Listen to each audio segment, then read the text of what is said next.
Salve Regina, Mater misericordiae, vita dulcedo, espes nostra salve.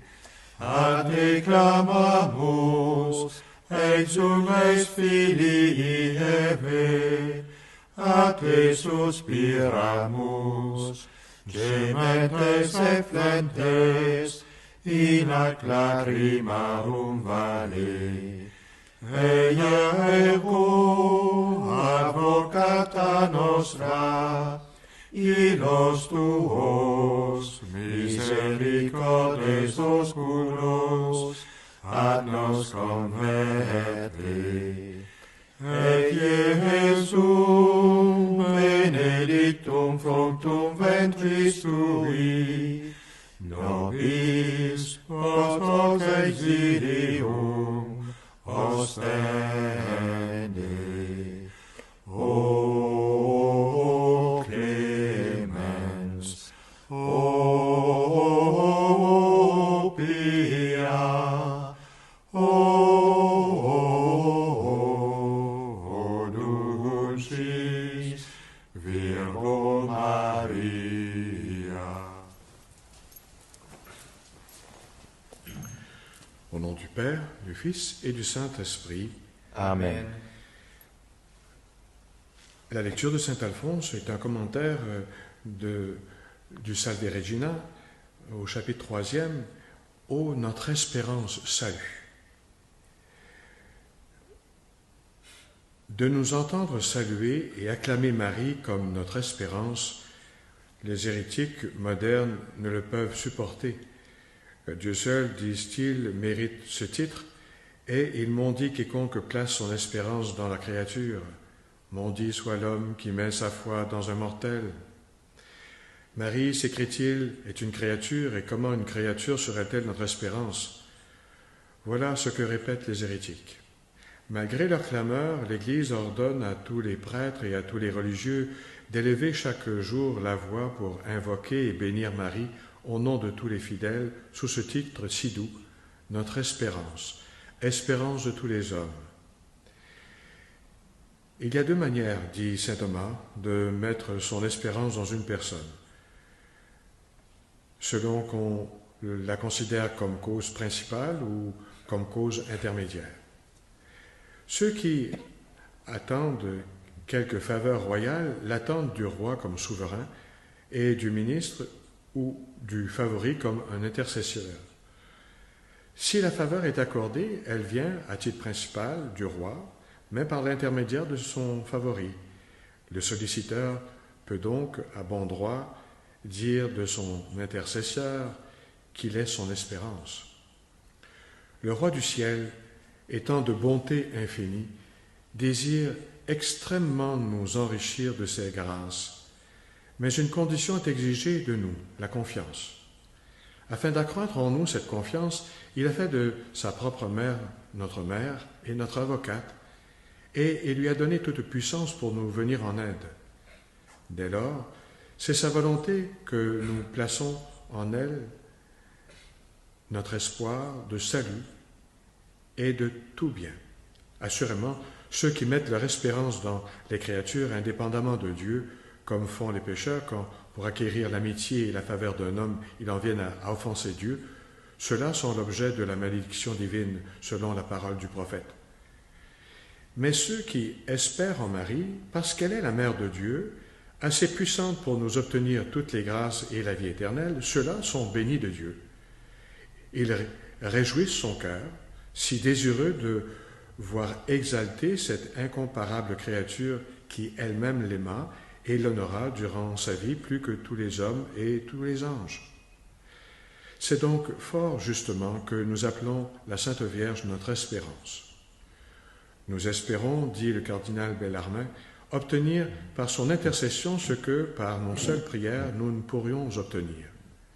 Nous la prions, dit aussi Suarez, parce que, étant très digne d'être écoutée, elle supplie à ce qui nous manque, de sorte que, ajoute le même docteur, recourir avec confiance à l'intercession de Marie, ce n'est pas nous défier de la divine miséricorde, mais craindre notre propre indignité. Avec raison, par conséquent, la Sainte Église met dans la bouche de Marie ces paroles de l'Ecclésiastique. « Je suis la mère de la Sainte Espérance », celle qui fait naître en nos âmes non pas le décevant espoir des biens caducs et misérables de cette vie, mais l'espérance sainte des biens immenses et éternels du ciel. Saint Éphrem, s'adressant à la Divine Mère, s'écrie « Salut, ô espérance de mon âme, salut, ô abri assuré des chrétiens et secours des pécheurs, salut, rempart des fidèles et refuge du monde entier. » Saint Basile nous avertit de ne compter après Dieu que sur Marie, et il la proclame après Dieu notre unique espérance. Saint Éphrem encore, s'arrêtant à considérer l'ordre établi par la Providence selon lequel, comme dit Saint Bernard, et comme nous le démontrerons longuement plus loin, tous ceux qui arrivent au salut n'y arrivent que par Marie. Saint Éphrem, dis-je, parle ainsi à notre mère, notre reine. Nulle part ailleurs qu'en vous, notre confiance ne trouve à s'appuyer, ô Vierge très pure.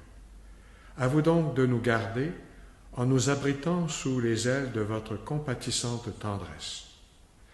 C'est aussi l'enseignement de saint Thomas de Villeneuve. Ô Marie, dit-il, est né pour nous de refuge, de secours, d'asile qu'en vous seul. Saint Bernard ne nous découvre-t-il pas le fondement de cette vérité quand il nous dit « Considère, ô homme, le dessein de Dieu, dessein de miséricordieux amour, car il lui permet de répandre sur nous plus abondante sa miséricorde. Voulant racheter le genre humain, il remet tout le prix de la rédemption entre les mains de Marie, pour qu'elle en dispose à son gré. Tu placeras dans l'arche, dit autrefois le Seigneur à Moïse, le témoignage que je te donnerai. Puis tu feras en or un couvercle, le propitiatoire. Le propitiatoire, dit un auteur, c'est Marie. Propitiatoire donné par Dieu au monde entier. C'est de là que notre très clément Seigneur parle à notre cœur. De là qu'il répond à nos requêtes par les effusions de sa bonté et de sa miséricorde. De là qu'il nous distribue ses largesses, en un mot, c'est de là que nous viennent tous les biens. Quelle est, se demande saint Irénée, la raison pour laquelle le Verbe divin ne voulut pas s'incarner dans le sein de Marie avant de lui avoir demandé son consentement par le ministère de l'archange? C'est, répond-il, parce qu'il voulait que le monde fût redevable à Marie du mystère de l'incarnation et reconnût en elle le principe de tous les biens. Dons et secours de Dieu, grâce de toutes sortes, tout bien, en un mot, dit l'Idiota, a été accordé aux hommes et, jusqu'à la fin du monde, leur sera accordé par l'entremise et la prière de Marie. Elles sont donc fondées sur la vérité, ces pieuses exclamations de Louis de Blois. Ô Marie, qui serait assez insensé et malheureux pour ne pas vous aimer, vous si aimable, vous si gracieuse, pour qui vous aime? Dans les doutes et les perplexités où notre esprit se confond, vous êtes la lumière de qui recourt à vous. Dans les tristesses, la consolation de qui vous donne sa confiance. Dans les dangers, le secours de qui vous appelle. Après votre divin Fils, vous êtes le salut assuré de vos serviteurs fidèles. Je vous salue donc, ô espérance des désespérés, au secours des abandonnés. Ô Marie, vous êtes toute puissante, car pour vous honorer, votre Fils a résolu d'exécuter aussitôt tout ce que vous voulez. Saint Germain, lui aussi, reconnaît que Marie est pour nous la source de tout bien et que, par elle, nous sommes délivrés de tout mal, et il l'invoque en ces termes.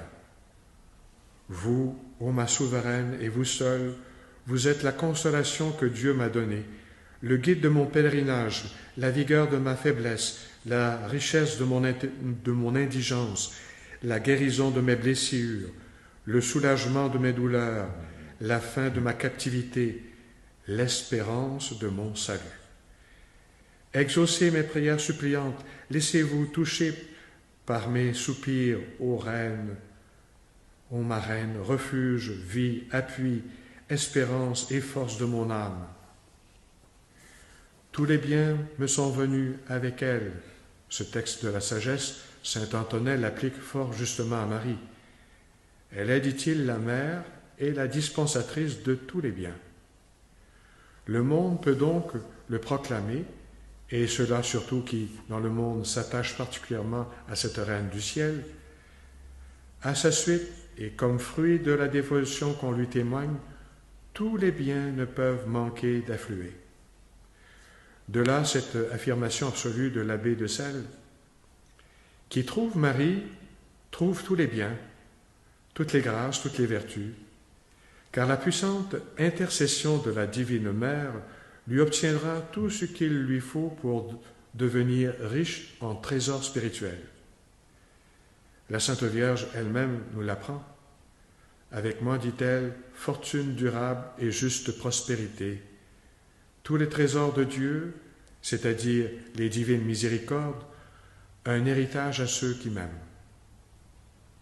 Tenons donc, nous dit saint Bonaventure, tenons tous les regards sans cesse fixés sur les mains de Marie pour recevoir quelques présents de ses mains bénites et toutes les grâces que nous désirons. Prions-la par sa prière. Réjouis-toi, Marie, comblée de grâce, le Seigneur est avec toi. Tu es bénie entre toutes les femmes, et Jésus, le fruit de tes entrailles, est béni. Sainte Marie, Mère de Dieu, priez pour nous pécheurs, maintenant et à l'heure de notre mort. Amen. Réjouis-toi, Marie, comblée de grâce, le Seigneur est avec toi. Tu es bénie entre toutes les femmes, et Jésus, le fruit de tes entrailles, est béni. Sainte Marie, Mère de Dieu, priez pour nous pécheurs, maintenant et à l'heure de notre mort. Amen. Réjouis-toi, Marie, comblée de grâce, le Seigneur est avec toi. Tu es bénie entre toutes les femmes, et Jésus, le fruit de tes entrailles, est béni. Sainte Marie, Mère de Dieu, priez pour nous pécheurs, maintenant et à l'heure de notre mort. Amen. Au nom du Père, du Fils et du Saint-Esprit. Amen.